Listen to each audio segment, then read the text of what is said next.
थोड्याच वेळात उपमुख्यमंत्री एकनाथ शिंदे यांच्या नेतृत्वात 6 खासदारांचा पक्षप्रवेश होणार आहे आणि त्याची संपूर्ण तयारी जी आहे ती झालेली असल्याचं आपल्याला पाहायला मिळतं।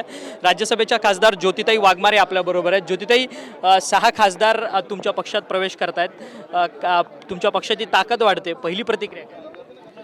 मला वाटतं की बघा, कोण कुठे प्रवेश करतं याबद्दल बोलण्या एवढे आम्ही खूप मोठे नाही आहोत, परंतु सन्माननीय एकनाथजी शिंदे साहेबांच्या नेतृत्वाखाली हा पक्ष हा तळागाळामध्ये रुजतोय आणि सगळे लोक शिंदे साहेबांच्या नेतृत्वाखाली भगव्या झेंड्याखाली एक होत आहेत आणि महाराष्ट्राच्या जनतेनं आता मान्य केलं आहे की शिवसेनेचा ढाण्या वाघ एकनाथ शिंदे साहेब आहेत, याचा आम्हाला आनंद आहे। परंतु एकीकडे 6 खासदारांचा पक्षप्रवेशाचा कार्यक्रम इथे होतोय, परंतु 22 आमदारांची बैठक उद्धव ठाकरे त्यांच्या 20 आमदारांची बैठक त्यांच्या पक्षाची घेतात आहेत।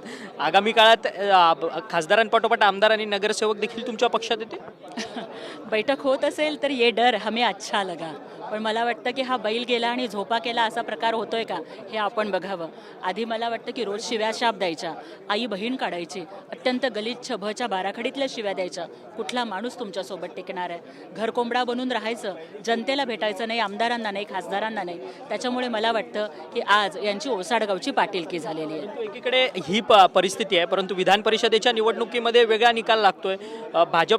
भाजपमध्येच असलेले गोकुळ गीते अर्थात त्यांनी अपक्ष उमेदवारी भरलेला होता, त्यांनी मात्र तुमच्या उमेदवाराला पराभूत केलं नाशिकमध्ये। आता कुठेतरी शहचं राजकारण हे सत्तेमधल्याच पक्षामध्ये होतं। पण मला वाटतं की बघा, जे काही झालेलं आहे त्या संदर्भात आमचे सन्माननीय महायुतीचे 3ही प्रमुख नेते आदरणीय शिंदेसाहेब, फडणवीसजी, सुनेत्राताई हे बसून विचारविनिमय करतील आणि घरातली भांडणं घरातच कशी सोडवायची याचं राजकीय सामंजस्य आमच्या नेत्यांकडे नक्कीच आहे। पण आज सकाळीच संजय राऊतांनी ज्या राजकीय व्याभिचाराची जाहीर कबुली दिली की उबाठा गटाची मतं त्यांनी गीतेंना दिली, याची जाहीर कबुली त्यांनी दिली, मग त्याच्यासाठी किती कोटी का किती खोके घेतले होते याचाही जबाब त्यांना महाराष्ट्राच्या जनतेनं आता विचारला पाहिजे। खरं तर ज्योती वाघमारे होत्या, त्यांनी आपली प्रतिक्रिया जी आहे ती या सगळ्या संदर्भात नोंदवलेली असल्याचं आपल्याला पाहायला मिळतंय।